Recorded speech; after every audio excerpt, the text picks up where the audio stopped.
Hi everyone, my name is Ping Chen. I am the project manager. Totally, I have developed 4 simulators and 3 algorithms. The biggest challenge I have faced for the simulators is to design the architecture to make their components reusable. The biggest challenge for the algorithm is that I need to take account of the real hardware performance.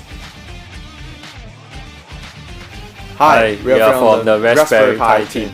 The Bluetooth is used for the connection between the Raspberry Pi, the computer and the Android tablet.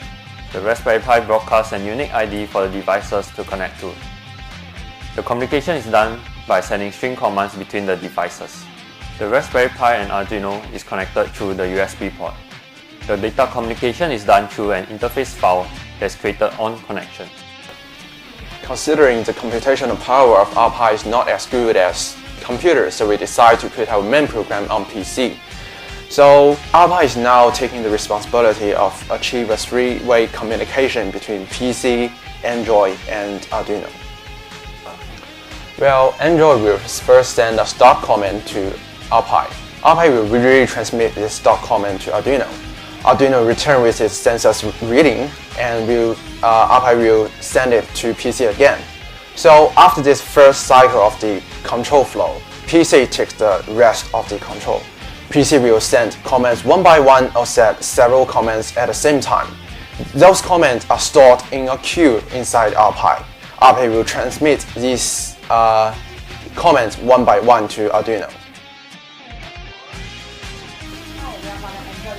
For the Bluetooth connection, the Android device will search through previously paired devices. And by selecting the correct connection, you will add as a client and connect to the Raspberry Pi. I have implemented a simple and user-friendly graphical user interface for our Android remote control. We are able to establish Bluetooth connection with our Pi through the GUI, and when the connection is temporarily lost, it will be auto-reconnected again. The GUI also provides interactive control of the robot, and we are able to monitor the current status and location of the robot through the map. We can also do selection from auto and manual update of the graphical display of the map. There are also functions to support persistent user configurable string command to the robot. Also, I implemented the voice recognition. The voice will be recorded and analyzed, then a list of phrases will be shown. The user will select the correct commands such as start, stop or move commands. Hi, we are from the hardware team. This is the finalized design of our robot.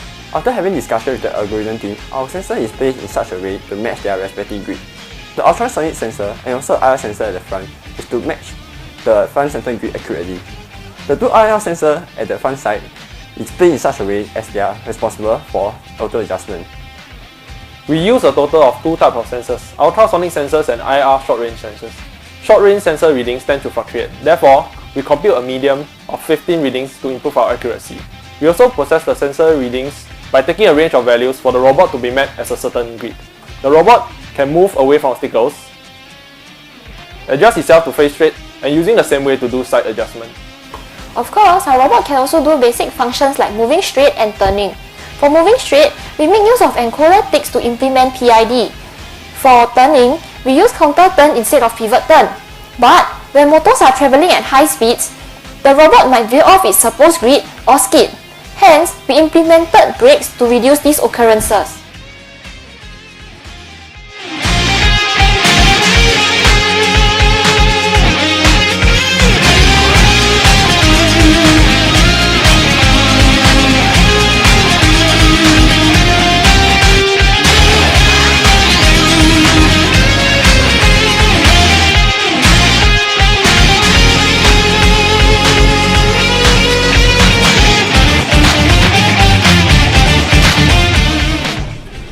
What? Why is this even video? Sorry.